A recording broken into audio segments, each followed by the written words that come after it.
નમસ્કાર, welcome back. Radio city joke સ્ટુડિયોમાં આપનું સ્વાગત છે. કિશોર કાકા આપણી સાથે જ બેઠા છે અને નવરાત્રીની આપ સૌને શુભકામના. કાકા, અમારા જુવાનિયાઓમાં હવે પેલી ઇનસિક્યુરિટીઝ વધી જવાની ને નવરાત્રીમાં પોતપોતાની ગર્લફ્રેન્ડને લઈને. હવે એ ઇનસિક્યુરિટીઝના ઘણા બધા કારણ છે. હવે એક તો પેલા ગ્રુપમાં સાવ ગબા જેવો દેખાતો ભાઈબંધ હોય, પણ હવે એને ગરબાના બધા સ્ટેપ્સ આવડતા હોય, એટલે તમારી ગર્લફ્રેન્ડ એની હાથે નાચતી હોય, એટલે તમારી ઇનસિક્યુરિટીઝ ચાલુ. બીજું, તમારી ગર્લફ્રેન્ડ જેટલી સારી રીતે તૈયાર થાય ને એટલી તમારી ઇનસિક્યુરિટીઝ વધી જાય, કેમ કે તમને ખબર છે કે બધા એને જોવાના છે, પણ તું રોકી શકવાનો નથી. હા, એ બરોબર. આવી ઇનસિક્યુરિટીઝ છોકરીઓને પણ હોય.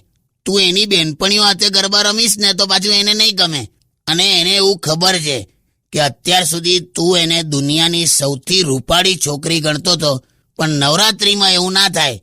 એને ખબર છે કે તું આજુબાજુ જોઈશ એટલે ખબર પડી જશે કે તું ખોટું ગજવામાં માચીસ લઈને ફરે છે, બાકી દુનિયામાં તો આગ લાગી ગઈ છે.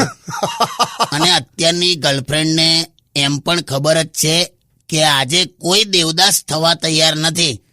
આજનો દેવદાસ અલગ છે. આજે તો ના ચંદ્રમુખી ના પારો, જે મળે એને લાઈન મારો.